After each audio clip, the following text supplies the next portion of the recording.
Shalom Alaihim. Salam sejahtera bagi kita semua, sahabat RTL di mana saja Anda berada. Pada kesempatan ini kita jumpa lagi. Dan kali ini seperti yang sudah saya sampaikan bahwa pada beberapa konten ini saya rindu mau menjawab pertanyaan-pertanyaan dari saudara-saudara kita yang ada di YouTube ya. Sebenarnya banyak sekali pertanyaan yang bagus ya, yang bisa dijadikan konten. Tapi tentunya tidak akan terjawab semuanya. Sebagian juga ada yang sudah ada di konten saya sebelumnya, kalau ingin mau mengetahui lebih dalam lagi. Dan kali ini saya ingin mau menjawab pertanyaan yang ada kaitannya dengan topik beberapa hari yang lalu saja ya. Pertanyaannya begini, mengapa waktu kebangkitan orang mati hanya 10 hari, sedangkan waktu pengubahan itu 20 hari sampai rapture? Kita lihat dulu konten yang sudah ditayangkan di YouTube beberapa waktu yang lalu. Atau dia mati karena tenggelam atau mati karena terbakar ya, maka Tuhan akan memberikan tubuh yang baru, dan tubuh itu sama dengan tubuh kebangkitan yang sama dengan kebangkitan Yesus, dan itu berlangsung selama 10 hari ya.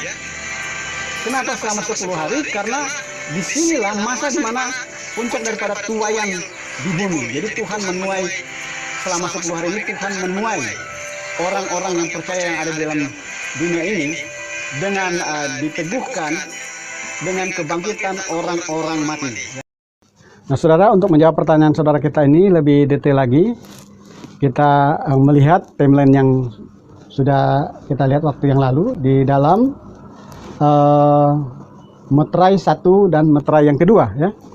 Jadi apa yang ditanyakan oleh saudara kita ini ada di meterai 1 dan meterai yang kedua, karena meterai yang pertama dengan meterai yang kedua ini berlaku pada masa kebangkitan orang mati, pada masa dimulai tribulasi itu ya.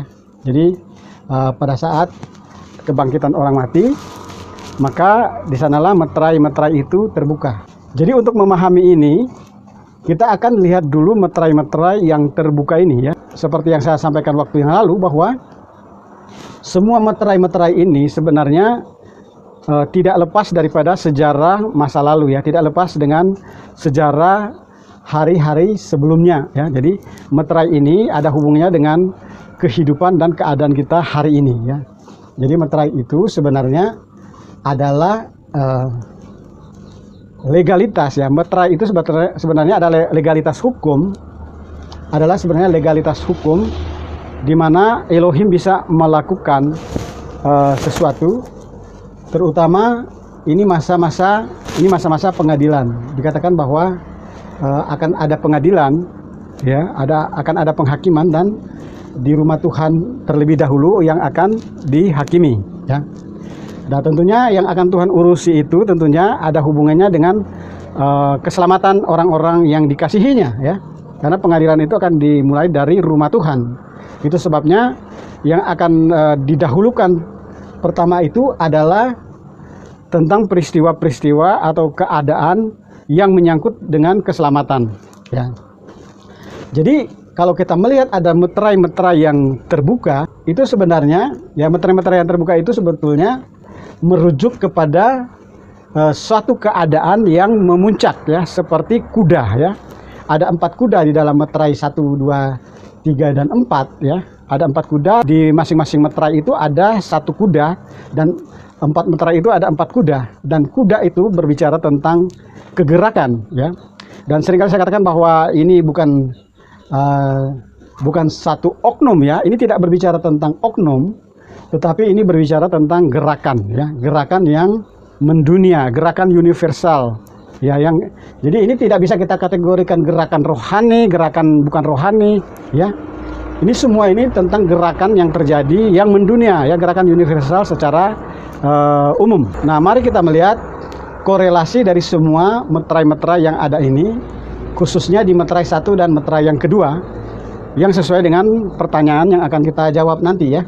Dalam Wahyu pasal yang kelima ayat yang pertama dikatakan, maka aku melihat di tangan kanan Dia yang duduk di atas takhta itu sebuah gulungan kitab yang ditulis di sebelah dalam dan sebelah luarnya, dan dimeterai dengan 7 meterai. Diceritakan bahwa meterai itu tidak ada yang sanggup, yang punya otoritas, yang berhak untuk membuka ya. Dan dijelaskan di situ bahwa hanya ada satu orang yang bisa membuka meterai itu, yaitu Mesias ya. Hanya Yesua yang bisa membuka meterai itu ya. Menarik di sini bahwa gulungan kitab-kitab itu yang termeterai itu bertuliskan tulisan yang ada di sebelah luar dan di sebelah dalamnya ya. Jadi meterai di sini adalah menyangkut tulisan-tulisan yang ada di dalam gulungan itu tentunya ya. Yang termeterai itu adalah tulisan-tulisan yang di dalam. Nah, saudara, ini menyiratkan tentang bagaimana sejarah ya, atau benang merah daripada kejadian-kejadian yang ada di dalam meterai-meterai itu ya. Itu sebetulnya ada hubungannya satu dengan yang lain, di mana kitab atau tulisan yang tidak termeterai itu, yang tertulis di bagian luar, itu sebetulnya kejadian-kejadian yang sudah terjadi ya. Dan yang di dalam itu adalah kejadian-kejadian yang akan terjadi, sambungan daripada kejadian-kejadian di luar meterai, di luar gulungan yang dimeteraikan itu ya. Nah, jadi sebenarnya meterai-meterai yang terbuka itu adalah bagaimana suatu peristiwa atau gerakan itu akan mencapai puncaknya ya, atau akan berakhir. Seperti waktu yang lalu saya katakan bahwa peristiwa atau kejadian-kejadian ini adalah kejadian-kejadian yang sedang berlangsung ya, yang sedang terjadi, dan semuanya ini akan mengerucut, akan memuncak dan akan mencapai klimaksnya ya. Seperti kuda putih ya. Tentunya kalau kuda putih ini, kalau kita melihat bahwa kuda putih ini dikatakan di mana dia telah mendapatkan mahkota ya, telah mendapatkan mahkota dari peperangan sebelumnya. Jadi sebenarnya gerakan-gerakan ini gerakan yang sudah terjadi ya beberapa waktu yang lampau ya. Ini gerakan ini sudah terjadi, sedang terjadi ya. Yang termeterai itu kapan dia berakhir ya, kapan dia mencapai klimaksnya, kapan dia memuncak ya, tentunya gitu ya. Jadi meterai sebelah dalam itu sebabnya kalau kita melihat kalau kita melihat respon ya daripada Yohanes ini, dia merasa sedih dan dia menangis karena tidak ada yang sanggup membuka. Jadi sebenarnya ini mengindikasikan betapa Alkitab selalu mengajar kita untuk selaras dengan keinginan hati Tuhan, bahwa semuanya itu cepat terjadi ya. Artinya mempercepat kedatangan Tuhan ya. Karena kalau kita melihat hari-hari ini banyak orang juga yang berdoa untuk menahan ya seolah-olah membendung semua apa yang seharusnya terjadi di dalam kitab Wahyu ini ya. Mereka berdoa untuk menahan bencana, berdoa untuk supaya menunda ya hukuman Tuhan ya. Tetapi yang menjadi keinginan Tuhan itu ya adalah lebih cepat lebih baik. Itu sebabnya meterai-meterai ini sebenarnya lebih baik kalau dia lebih cepat terbuka ya, atau lebih cepat dia mencapai puncaknya ya. Kuda putih itu berbicara tentang pelayanan penginjilan melalui internet, yang melalui udara, karena senjata yang dia pakai senjata jarak jauh ya, senjata udara ya. Dan kuda putih ini adalah kegiatan atau kegerakan yang sudah terjadi, di mana dia setelah memperoleh mahkota kemenangan ya, dan dia akan mengalami kemenangan. Dan itulah meterai yang terbuka ya. Kemenangan itulah yang merujuk kepada meterai yang terbuka dari kuda putih ini. Kegerakan yang sudah terjadi dan sedang terjadi ya. Kalau kuda merah menyala ini berbicara tentang perang dunia ketiga ya, di mana mereka akan berperang dan saling membunuh ya. Dan ini adalah puncak daripada kekacauan dunia ya. Dan ini adalah di mana pengendalian atas dunia ini mulai dipegang oleh antikris ya. Nah, tetapi kuda merah menyala ini adalah puncaknya ya. Mungkin beberapa waktu sebelumnya keterlibatan negara-negara dalam perang dunia ketiga ini hanya beberapa negara ya. Tetapi ketika meterai ini terbuka, ini adalah puncak dari perang dunia ketiga ini, melibatkan seluruh negara yang ada di dunia ini ya. Dan tentunya pada masa ini nasib daripada Indonesia, saya prediksi bahwa sampai pada masa ini tidak ada lagi negara-negara non-blok ya. Tentunya pada masa ini Indonesia akan mengalami tekanan yang luar biasa, sehingga dia mau tidak mau dia harus menentukan pilihannya. Dia mau berpihak kepada blok yang mana ya. Jadi tidak ada satu negara pun di dunia ini yang netral ya. Pada masa ini tidak ada satu negara di dunia ini yang netral ya. Semua ada bloknya ya, termasuk Indonesia. Indonesia akan memutuskan keputusan yang paling penting dan keputusan yang menentukan nasib daripada bangsa dan negara ini ya. Dan dia harus mencari dukungan yang besar untuk keamanan, untuk perlindungan negara Indonesia, sehingga dia harus menentukan pilihannya, dia harus menentukan bloknya. Jadi meterai yang kedua itu ya, semua negara itu sudah ada bloknya masing-masing ya. Tidak ada tempat yang netral ya. Kalau ada negara yang masih non blok, tentunya belum meterainya itu tentunya belum terbuka ya. Dan karena ini kuda merah menyala ya, di mana peperangan dunia ya, seperti merah yang menyala ini seperti api ya. Jadi kuda merah ini adalah kuda yang bernyala gitu, seperti api yang berkobar gitu ya. Kuda seperti api yang berkobar itu yang menandakan bahwa ini berbicara tentang bom nuklir ya, berbicara tentang nuklir ya. Jadi kuda merah yang melukiskan tentang gerakan-kegerakan yang di mana nuklir itu sudah mulai dilepaskan ya. Karena kuda merah menyala ini melukiskan tentang senjata nuklir. Nah, jadi ada dua meterai yang mencapai puncaknya, di mana meterai yang terbuka ini ya, meterai yang dibuka ini bukan artinya bukan dimulai ya. Membuka meterai itu bukan memulai satu peristiwa, tapi justru mengakhiri satu peristiwa ya. Gulungan itu yang termeterai itu hanya tulisan-tulisan di dalam gulungan. Tulisan-tulisan yang di luar gulungan itu tidak termeterai, dan kita bisa mengetahui hal itu ya. Jadi ini peristiwa sedang berlangsung ya. Kuda putih sedang berlangsung hari ini ya, di mana ada banyak siaran-siaran rohani ya. Banyak sekali channel-channel rohani yang bagus ya. Tentunya hanya bisa ditemukan oleh orang-orang yang punya niat yang bagus juga ya. Punya hati yang bersih, punya keinginan dan kerinduan, punya kelaparan dan kehausan yang murni tentang firman Tuhan. Tentunya mereka akan menemukan channel-channel seperti ini. Mereka akan menemukan konten-konten semacam ini ya. Kalau hati orang-orang Kristen, kalau hatinya yang penuh dengan kepahitan, amarah, kebencian, ya mereka akan menemukan konten-konten yang penuh dengan kebencian ya.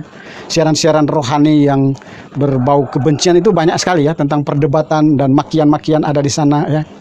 Jadi rohani ya, kebenaran itu dibalut dengan kekerasan verbal ya. Di mana ada makian, ada kata-kata kasar ya, saling menghujat, saling memaki ya.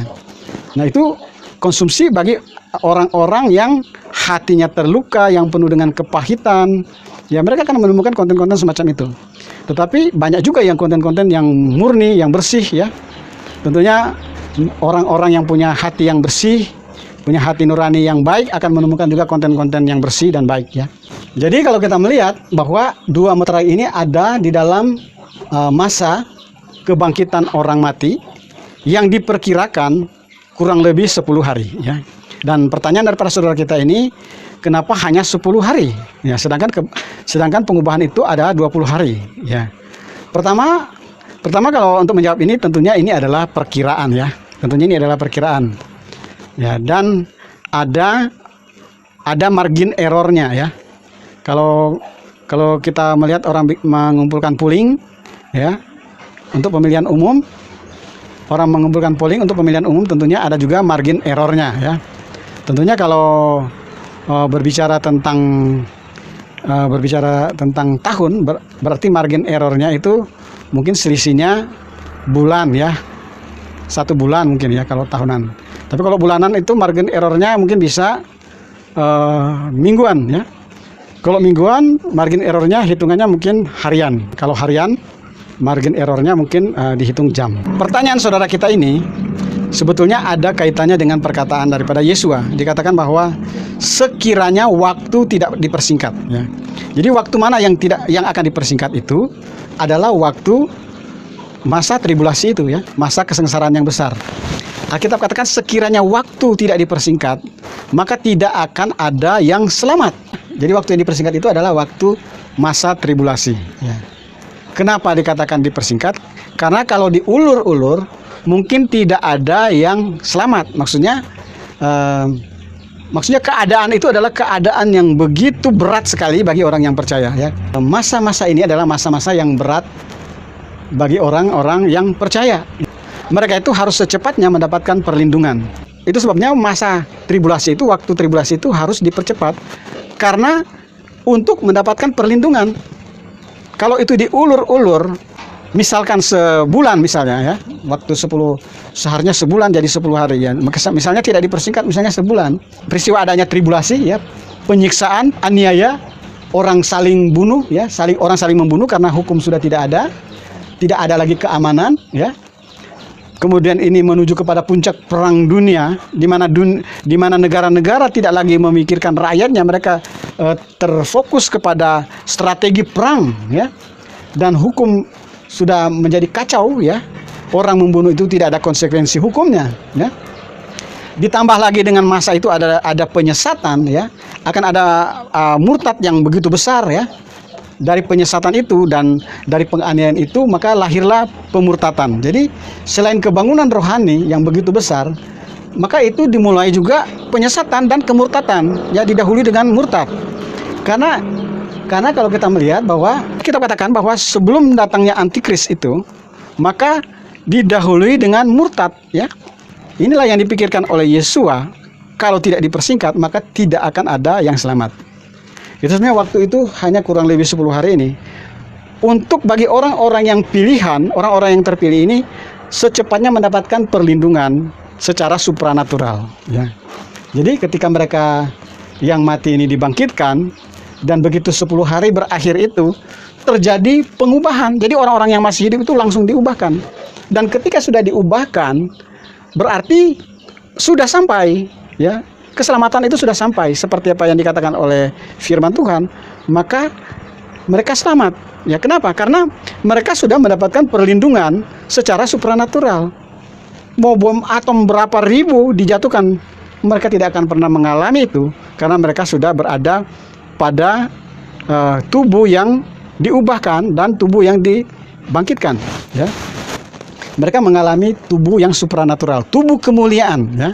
Mereka mendapatkan tubuh kemuliaan yang tidak mempan dengan senjata apapun, sehingga boleh dikatakan mereka diselamatkan dan tinggal menunggu masa pengangkatan itu, ya, tinggal menunggu rapture.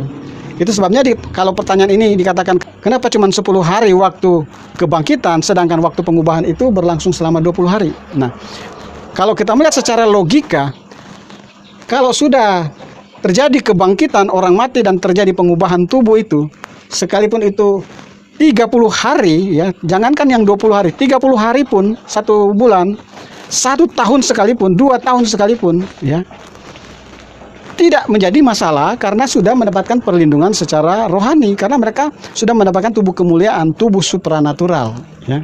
Jadi setelah 10 hari itu berlalu, mereka diubahkan, tidak masalah mereka mendapatkan 20 hari baru pengangkatan, ya. Tidak masalah itu, ya. 1 tahun pun tidak masalah. Karena sudah memenuhi kriteria, memenuhi persyaratan keselamatan, ya. Karena semua yang ada di dunia ini tidak lagi mempengaruhi kehidupan mereka, ya. Jadi inilah jawabannya.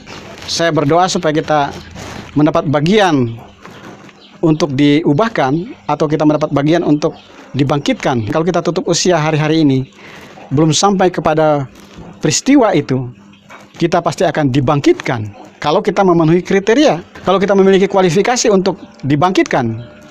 Dan kalau kita masih hidup pada waktu kedatangan Yesua pada kali yang kedua, kalau kita memiliki kualifikasi sebagai anggur untuk diubahkan pada masa itu, kita akan diubahkan. Itu sebabnya tidak masalah apakah kita mati hari ini, apakah kita tutup usia hari ini, atau kita masih hidup pada waktu kedatangan Yesua, tidak masalah. Yang menjadi masalah dan yang terpenting, kita harus menjadi anak-anak Tuhan yang kualitasnya seperti minyak dan anggur, ya, yang kualitasnya seperti minyak dan air anggur, ya. Kalau kita menjadi seperti kalau kita menjadi seperti gandum dan jelai, maka sudah pasti kita akan masuk ke dalam penganiayaan.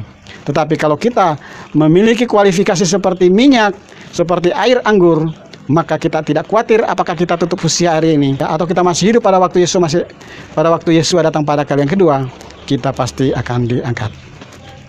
Puji Tuhan, inilah kebenaran firman Tuhan yang dapat saya sampaikan.